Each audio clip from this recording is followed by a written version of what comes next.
Hai FLC Family, selamat datang di FLC YouTube channel. Melalui kesempatan ini saya Billy Solang ingin mengajak Anda semua yang sedang menonton tayangan ini untuk bersama-sama dapat menyimak obrolan kami dalam diskusi di FLC Business Talk, di mana saya akan mengajak beberapa narasumber yang sudah terhubung dengan saya secara online. Nah, saudara, situasi dunia akibat pandemik virus corona telah menghantam banyak sisi dari kehidupan manusia itu sendiri. Di antaranya tentu saja yang paling banyak merasakan dampaknya adalah mereka yang ada di dunia usaha dan bisnis. Akibatnya banyak pelaku usaha yang bukan saja kewalahan, tapi juga mungkin mulai merasa was-was, apalagi menghadapi situasi yang belum diketahui jelas kapan akan berakhir, meskipun kita tetap berdoa biar ini segera berakhir. Nah, sehubungan dengan hal tersebut, seperti saya sampaikan, saya sudah mengundang beberapa rekan saya yang saya kenal baik juga. Saya tahu mereka ada dalam dunia usaha dan bisnis untuk sama-sama kita diskusi, ngobrol-ngobrol di FLC Business Talk ini. Dan yang saya tahu selain pelaku bisnis, mereka juga adalah orang-orang yang cinta Tuhan dan sudah melayani di gereja FLC sebagai leaders. Dan karena kita masih dalam situasi waspada terhadap penyebaran virus corona, so kita lakukan secara video call ya. Dan banyak orang sudah melakukan diskusi, ngobrol-ngobrol melalui video call seperti ini. Dan sebelum saya memperkenalkan teman-teman saya ini, atau mungkin mereka sendiri akan memperkenalkan diri mereka masing-masing, saya ingin mengajak bagi Anda semua yang sedang menonton tayangan ini untuk dapat berpartisipasi. Anda dapat memberikan komentar, masukan, pendapat, opini apapun terkait dengan topik bahasan kita pada kesempatan ini dengan mengisi kolom komentar di bawah. Tentu kami berharap Anda dapat memberi komentar-komentar yang baik, yang positif dan bisa membangun sesama. Dan kita tujuannya adalah saling melengkapi, saling memberikan pencerahan satu dengan yang lainnya. Dan tentunya jangan lupa teman-teman yang menonton untuk subscribe channel FLC YouTube channel ini ya, supaya Anda dapat melihat lebih banyak konten-konten menarik yang kita coba tampilkan selama tanda kutip ini dalam masa karantina ya, selama kita banyak di rumah. Baik, pada kesempatan ini seperti yang Anda mungkin akan lihat di layar video, TV apapun itu, di YouTube Anda ada bersama dengan saya, Pak Ivan. Halo Pak Ivan, apa kabar? Halo semuanya. Ya, Shalom. Lalu ada Pak Johan, apa kabar Pak Johan? Halo, baik. Baik, puji Tuhan. Ada Pak Surya Mukti jauh hari, tapi kita kenal dengan panggilan Bun-Bun. Pak Bun-Bun, apa kabar? Baik, Pastor. Baik, puji Tuhan. Sebelumnya thank you teman-teman sudah bersedia diajak untuk ngobrol-ngobrol dan berdiskusi di kesempatan ini. Namun sebelum kita lanjutkan obrolan ini, mohon mungkin teman-teman bisa memperkenalkan dirinya masing-masing. Barangkali mulai dari yang paling muda nih, dari Pak Ivan. Pak Ivan yang paling senior nih usianya ya. Silakan Pak Ivan, kemudian Pak Johan, lalu Pak Bun-Bun memperkenalkan diri masing-masing biar ya, pemirsa. Halo semuanya. Ya, saya Ivan Sanjaya, usia saya 52 tahun. Saya sudah married dan punya 3 anak. Dan puji Tuhan 2-nya udah bekerja. Saya melayani di FLC sebagai fasilitator komsel fashion. Dan saat ini di dunia sekuler, saya salah satu manajemen di perusahaan asuransi umum yang baru beroperasi di tahun ini. Oh gitu ya, wah luar biasa. Itu posisinya di mana Pak kalau boleh tahu? Perusahaan asuransi. Saya sebagai salah satu direksi di sana. Oke, puji Tuhan. Posisi maksudnya? Posisi tempatnya juga mungkin di daerah pusat, barat, utara? Posisinya di daerah Kuningan City, di daerah Aksa Tower, ya. Oh, hari ini masih ada kegiatan, Pak? Enggak, hari ini kan libur, tapi tetap kita masuk. Iya, bukan hari kita rekaman ini ya. Ini kita rekaman sebagai informasi tepat pada hari Jumat Agung pada hari itu. Tapi dalam masa-masa di mana orang banyak work from home, perusahaan Pak Ivan masih harus tetap jalan, Pak ya? Saat ini sih kami terapkan ganjil genap ya. Jadi ada separuh yang masuk, ada separuh yang work from home. Dan untuk yang di usia 50 tahun ke atas, kita work from home semuanya. Terus kemudian kita juga kasih peraturan untuk tetap datang pakai masker. Di kantor kita sediain hand sanitizer dan juga multivitamin yang mereka harus pakai setiap hari waktu masuk ke kantor. Jadi prosedurnya tetap dilakukan ya, Pak ya? Iya. Iya. Baik, thank you. Kemudian Pak Johan, gimana Jo? Boleh memperkenalkan dirinya? Ya, halo, nama saya Johan. Saya bisnis di fashion, di garment, di fashion khususnya. Dan juga ada beberapa juga di food and beverage lagi di mall ya, posisinya di mall.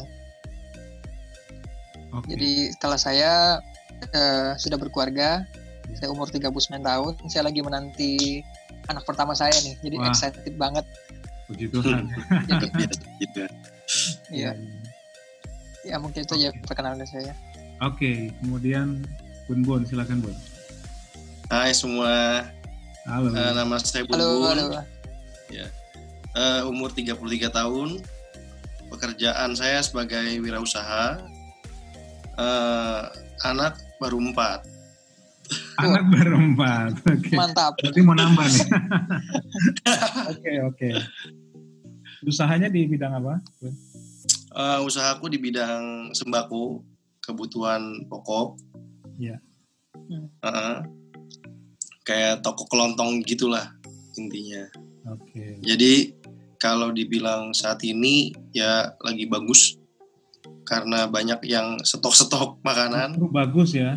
Lagi bagus artinya. Oke. Lagi bagus. Iya. Lalu mungkin dalam pelayanan? Oh ya, aku sebagai leader passion di Omsel Passion di FLC ya. Di FLC. Ya, Johan juga tadi udah say sesuatu tentang pelayanan mungkin. Oh iya, saya leader juga di FLC juga. Oke, as a facilitator yang saya tahu ya. Oh iya. Oke, teman-teman. Terima kasih sudah memperkenalkan diri, dan tentunya karena ini adalah ngobrol-ngobrol santai, kita bisa chit-chat juga satu dengan yang lainnya. Yeah. Namun saya mungkin akan coba melemparkan beberapa pertanyaan nih yang mungkin bisa menjadi bahan diskusi kita pada kesempatan ini. Yang pertama mungkin yang saya mau tanyakan sama teman-teman, karena Anda adalah pelaku usaha bisnis di marketplace juga, dan kita tahu bahwa ini lumayan besar dampaknya, tapi mungkin juga nggak semua jenis usaha ya yang mengalami dampak, tanda kutip dampak buruk gitu. Ada juga usaha yang tetap bisa bukan cuma fight, tapi mungkin malah mengalami keuntungan dan lain sebagainya. Mungkin masing-masing boleh memberikan komentar dampak yang dirasakan terhadap usaha masing-masing bapak-bapak ini. Mulai dari Bun dulu kali ini. Apa yang dampak yang terjadi sehubungan dengan pandemik COVID dalam usaha Bun? Jadi pertama kali aku rasain itu di tepat tanggal 3 Maret itu mulai banyak orang-orang komplek yang nggak biasa belanja, mereka belanja gitu. Nah jadi itu semenjak mengalami kenaikan. Iya, aku merasa jadi naik secara volume karena langganan sendiri udah banyak gitu. Terus tambah lagi yang beli dari luar yang kita nggak kenal datang tiba-tiba, mereka panik gara-gara disebutin ada 2 pasien positif COVID, langsung penuh. Terus beberapa salesman yang datang juga ke toko cerita antrian di supermarket itu udah penuh semua dibilang, dan parkir mobil udah nggak beraturan. Jadi ya aku langsung wow gitu kan. Otomatis dengan jumlah banyak yang beli gitu ya, aku juga supply makin banyak. Aku beli barang juga makin banyak sebenarnya. Tapi ya sedikit ada rasa khawatir juga gitu loh. Kalau makin memburuk bagaimana gitu kan. Selama gubernur peraturan pemerintah belum menginisiasikan lockdown atau harus jaga jarak atau apa, kita masih stabil kayak biasa aja. Cuma makin kemari kan makin peraturan makin diperketat gitu ya. Harus social distancing, harus pakai masker, keluar rumah harus pakai masker, yang beli harus pakai masker, yang jualan pakai masker. Jadi ya tentunya dengan hal yang baik ini, aku juga nggak mau jadi sebuah bumerang buat bisnis saya sendiri gitu loh. Ketika pandemi corona ini kan banyak nih desas-desusnya mudah menular, berbahaya, bahkan ada beberapa kasus yang sama punya toko kayak saya juga, tapi sampai pemiliknya itu terkena juga gitu. Jadi dari sisi itu banyak hal juga yang boleh dibilang ini challenge gitu. Ada niat mau buka toko, tapi ada niat, ngeri juga gitu. Khawatir ya. Sedangkan kita berpikir gini bahwa kebutuhan pokok ini dibutuhkan oleh banyak orang dan mereka semua butuh distribusi barang ini gitu loh. Meskipun mereka tetap untuk membeli dengan cara membeli, bukan untuk dibagi-bagi, tapi aku bertanggung jawab untuk setiap pelanggan saya juga gitu, untuk dia bisa memenuhi kebutuhan warung mereka. Nah itu tugas saya gitu sebenarnya. Jadi seperti mau buka toko tapi takut, tapi kalau nggak buka kasihan gitu loh.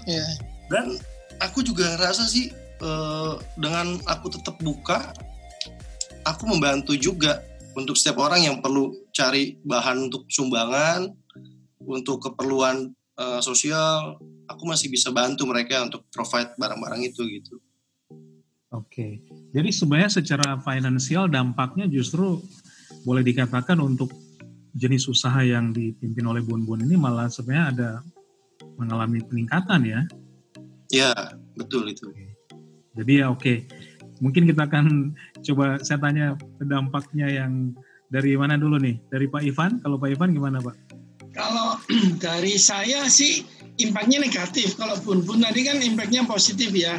Karena mereka butuh sembako gitu. Kalau saya kan masalahnya juga kebutuhannya udah tertier lah. Asuransi itu kebutuhan paling akhir. Dan yang bikin kita lebih susah adalah saya itu baru beroperasi tahun ini gitu. Izin operasi perusahaan baru saya ini baru disetujui oleh OJK itu 28 Januari dan kita mulai melakukan operasi 1 Maret gitu. Jadi begitu masuk udah langsung diterpa badai ini, sehingga dari target 150 miliar itu harusnya kan kalau 10 bulan sampai Desember itu kan kalau dibagi rata 15 miliar. Tapi di bulan Maret ini kita jauh dari 1 miliar gitu. Jadi produksi kita sungguh jauh. Terus kemudian yang kedua expense kita, karena kita udah rekrut cukup banyak dan kantor kita di Aksa Tower harus sewa, sehingga pengeluaran rutin kita udah belum udah 1 M lebih per bulan. Nah itu yang membuat kita kemudian merasa bahwa ini cukup berat buat kita. Tapi kita tetap optimis ya. Kita nggak mau putus asa, tapi kita lagi mencoba untuk tetap menjaga relationship. Semoga kalau ini cepat berlalu, kita akan catch-up-nya cepat. Kita kejarnya akan lebih cepat lagi nanti semoga. Oke. Thank you. Johan gimana Johan? Johan tadi saya fashion ya. Johan fashion kemudian di F&B. Okay. Makanan. Ya. Dari Januari juga kita udah kena gara-gara banjir, jadi kena di salah satu mall, jadi kita mesti tutup 2 mingguan gitu. Itu kita udah kena, terus kena gara-gara corona lagi. Kalau corona ini sekarang kenanya karena kita operasinya di gedung. Jadi masalahnya itu kita nggak bisa jualan karena gedungnya tutup gitu. Jadi kayak di fashion di Mangga 2 itu gedungnya ditutup. Jadi kita nggak bisa masuk, nggak bisa keluar. Walaupun ada barang di situ kita nggak bisa jualin. Terus kemudian di mall juga karena kebijakan pemerintah kan kita tutup 2 minggu. Kemudian sekarang diperpanjang lagi 2 minggu lagi sampai hampir mau akhir April bulan kita buka. Jadi benar-benar kita nggak bisa bergerak sama sekali. Terus itu karyawan juga terpaksa kita rumahkan semua. Jadi karena nggak ada yang bisa dikerjakan kan. Jadi di kantor sama di outlet semua kita rumahkan semua sih. Kalau boleh tahu karyawannya ada berapa banyak? Apakah di atas 10 Jo atau? Iya ada berapa belas, sekitar 16 orang lah ya. Akhirnya dirumahkan. Terpaksa rumahkan. Iya rumahkan semua. Wah, Karena pertama kebijakan kita juga emang jadi dirumahkan kita potong gaji jadi karena mereka tidak bisa kerja. Saya pikir kalau kedepannya bakal panjang lagi ya terpaksa kita juga tanpa kompensasi juga sih. Karena terus tantangannya juga gini, kalau di garment kan di baju kita tahu kan bulan-bulan April ini pertengahan harusnya kita sudah mau bulan puasa kan. Biasa bulan-bulan puasa itu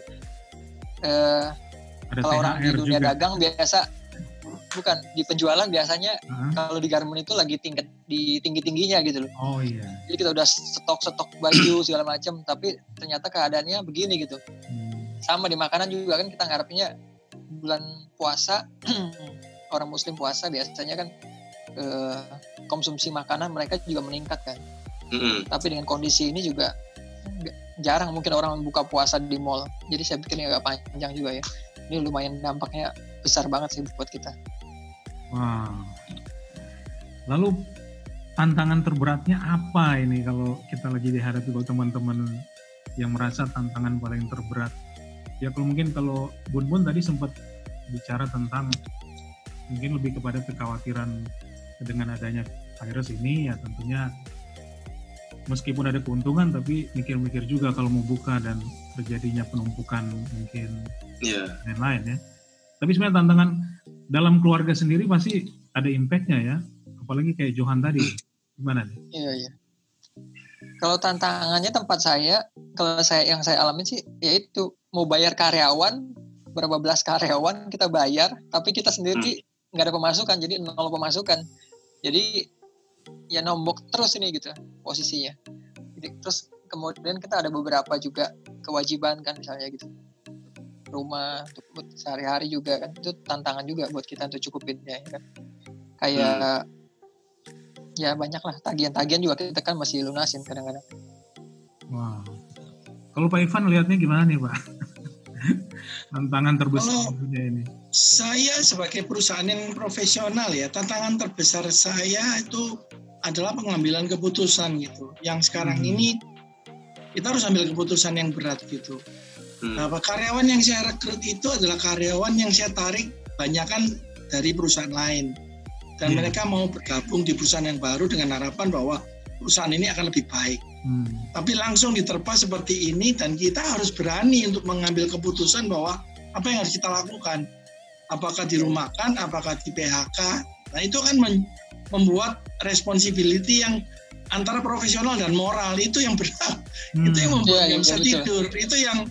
Itu yang jam 3 sering bangun gitu. Jadi antara profesional dan moral ini udah nggak bisa digabung. Makanya tapi tetap kita harus ambil keputusan.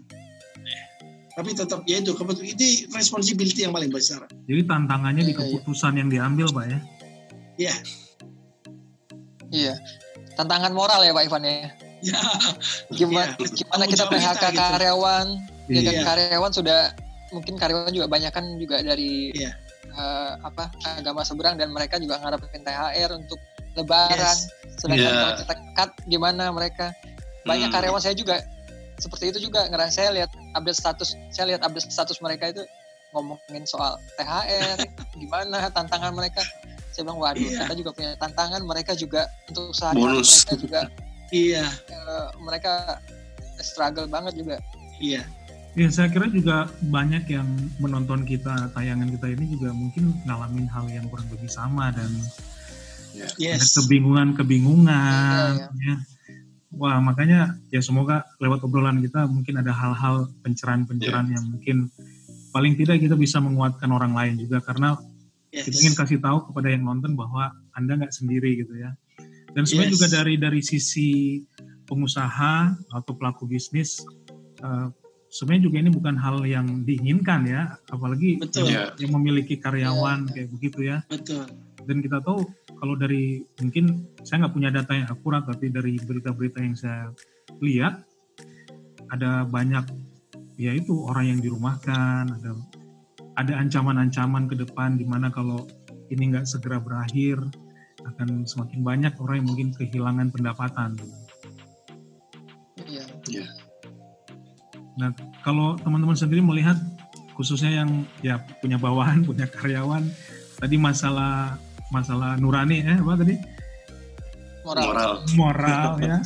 Masalah kemanusiaan juga, nggak tega tapi kita juga mau bayarnya pakai apa gitu juga ya. Iya. Jadi ya itu memang ya itu mungkin tantangan yang paling berat saat ini ya. Tapi kalau Bun sih aman lah ya, toko kelontong karyawan aman. Masih oke aja sih. Tapi sempat juga aku berpikir gini, Pester, karena kan sempat ada seruan lockdown gitu kan ya. Itu pokoknya setiap kali ada info mau lockdown, aku udah siapin telur 3 peti, 2 peti gitu. Siapin telur, Indomie gitu kan. Iya. Intinya gini, aku tetap harus bertanggung jawab sama seluruh karyawan saya.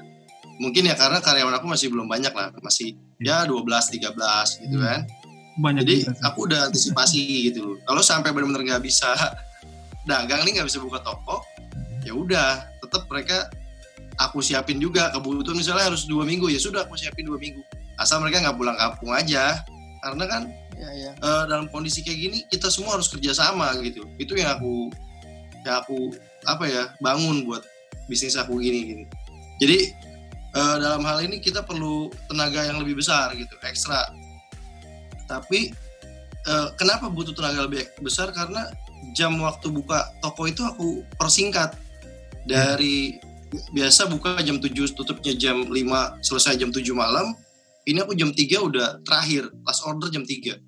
Otomatis dong kita harus punya tenaga yang lebih. Dalam waktu itu aku padetin, jadi nggak pulang terlalu larut supaya nggak kecapean. Besok bisa masuk lagi kerja gitu. Dan upaya-upaya itu juga sudah aku lakukan dengan vitamin C, vitamin E, masker, pokoknya itu udah pasti siap deh. Aku beli hand sanitizer, aku beli semprotan disinfektan yang kalau tiap beberapa jam aku suruh semprotin pagar, karena kan aku tetap jaga jarak banget gitu. Bukannya cuma 1 meter tapi 3 meter, 4 meter. Jadi benar-benar di luar pagar yang beli, setiap berapa jam semprot disinfektan. Yang lain geser dulu gitu. Dan sekarang tambah lagi aturannya mesti 5 orang. Gitu kan. Itu susah banget nyaturnya. Susah banget karena kalau yang beli kan meskipun mereka beli, mereka juga bergerombol gitu. Dan sometimes ada toko-toko sembako juga yang tutup. Jadi langganan itu kemana-mana gitu. Tiba-tiba ke toko saya yang nggak kenal pribadi saya kayak gimana, yang nggak kenal cara pelayanan sistemnya gimana. Itu juga tantangan buat saya karena kita nggak bisa memperlakukan orang dengan sembarangan. Gitu. Karena itu dampaknya akan ke kita lagi sendiri. Nah mungkin yang saya juga menimbulkan pertanyaan nih, kalau kayak jenis usaha Bun ini yang bisa tetap running katakanlah, artinya orang mencari karena itu bicara kebutuhan pokok. Apakah ada terdampak juga karena ini kan banyak aktivitas terhenti, termasuk saya nggak tahu apakah pabrik-pabrik juga tetap melakukan produksinya. Di dunia sembako itu masih terus ada ya persediaan. Masih. Contohnya kayak pabrik Indomie, mereka nggak akan tutup gitu, tetap akan terus melayani karena itu salah satu kebutuhan pokok. Yang paling simpel sekarang cuma Indomie sih menurut aku, karena nggak perlu masak nasi, tinggal rebus, nggak pakai telur juga masih enak dimakan. banyak variannya lagi. Udah gitu ada rasanya. Makan sate besok, mau makan sate besok makan sekali ya Bun ya. Makan rendang besok ya. Jadi aku benar-benar tertolong juga sih dengan Indomie ini ya. Jadi benar-benar distribusinya bagus. Dan aku pikir itu menolong orang banyak lah. Jadi yang aku lucu juga gini, Pastor. Di saat aku dikasih target besar gitu ya, aku berpikir gini, apa sanggup? Misalnya aku ditarget 100.000 karton gitu per bulan. Aku rasa nih, aduh berat banget sih gitu loh. Tapi dari setiap bulan itu ada kejadian yang bikin orang borong-borong gitu. Sehingga apalagi dengan kejadian seperti sekarang ya. Iya, target 1 bulan jadi target 2 minggu selesai gitu, karena saking banyaknya penjualan itu. Aku sendiri sampai heran-heran. Oh, ini jangan-jangan habis nonton ini orang ingin buka toko kelontong aja nih. Sembako. Ya susah senangnya adalah, susahnya aku kebanjiran awal Januari itu sama kayak Ko Johan. Habis. Barang-barang saya habis semua. Komputer saya semuanya. Tantangannya justru di musibah banjir ya, Bun ya. Musibah banjir, tikus banyak kan gitu ya. Nyari uangnya seperak, 2 perak lah. Oke. Nah dalam situasi ini kan, ya saya tahu ada banyak orang juga mungkin ya apa ya mau ngapain. Tapi dari teman-teman sendiri, kira-kira dengan kondisi ini apakah memicu sesuatu dalam pikiran teman-teman yang mungkin ya ide-ide kreatif apa sih yang perlu dilakukan kira-kira? Kan biasanya nih kalau pelaku usaha dan bisnis ini kreativitasnya luar biasa nih ya, buka-buka peluang apa. Nah kalau Pak Ivan sendiri melihat ini, kira-kira Pak Ivan punya pemikiran apa nggak sih setelah kejadian ini ke depannya, kira-kira Pak Ivan punya mungkin sesuatu yang bisa share ke kita nih Pak? Saya sih berpikirnya COVID ini mendunia, masif gitu ya. Masif banget, mendunia, menguasai segala aspek kita gitu, dan kita nggak tahu arahnya kemana gitu kan. Dan ini akan berlangsung cukup lama dan perlu diwaspadai baik perusahaan maupun itu pribadi gitu. Terus tapi tetap saja saya merasa ada hal-hal yang harus kita perhatikan. Maksud saya adalah tetap aja kita harus bersyukur gitu. Kita tetap harus tenang, nggak boleh stres karena COVID ini udah di luar kontrol kita gitu. Jadi kalau kita lihat udah di luar kontrol kita, cuman kita lakuin aja. Dan kita cuma harus tetap bersukacita, akan tetap tenang gitu. Dan kita tetap percaya ada kuasa Tuhan yang akan nanti Tuhan akan nyatakan kemuliaannya gitu dalam kehidupan kita. Nah, dan di dalam situasi ini tentu aja ada kalah dan menang gitu. Saya lihat saya kalah, Johan kalah, Bun menang gitu. Tapi saya beritahu ke teman-teman bahwa bukan kalah menangnya gitu, tapi di tengah kekalahan kita itu sebenarnya banyak waktu. Setuju nggak? Kita jadi banyak waktu sekarang. Makanya jangan kehilangan momentum gitu. Kita harus persiapkan ke depannya gitu. Jangan sampai kita larut tanpa melakukan hal-hal yang kita harus persiapkan di masa depan. Makanya saya beritahu kepada anak-anak saya sama teman-teman di kantor bahwa ayo coba kita review plan kita gitu. Plan yang kita udah lakuin tahun ini, apakah perlu kita review gitu? Adakah perubahan-perubahan yang harus kita lakukan gitu? Terus apa preparation kita? Apa yang harus kita pelajarin gitu? Terus baik itu perusahaan gitu. Terus kemudian mari kita ciptakan, karena banyak waktu kita ciptakan kebiasaan-kebiasaan yang akan menjadi habit buat kita. Ya nggak pakai masker, cuci tangan, hidup bersih, menjaga jarak, itu kan akan menjadi habit yang kedepannya gitu. Jadi jangan kehilangan momentum dan prepare untuk masa depan kita, lebih hidup sederhana, jaga keuangan kita, belajar keuangan, belajar manajemen keuangan gitu. Dan yang terakhir sih tetap aja menabur ya. Kalau kita memang ada rezeki ataupun ada uang, tetap menabur dalam keadaan apapun. Karena kita tahu nanti di masa depannya, saya percaya taburan kita itu akan menjadi kekuatan dan penghiburan. Karena pada saat kita menuainya itu tidak, pada saat kita sulit atau pada situasi yang tidak menguntungkan, masa tuaian itu datang. Udah mahal nggak ada barang ya kan. Jadi saya inisiatif, ya udahlah, daripada nyari di Indonesia yang nggak ada, ya udah saya masukkan dia luar.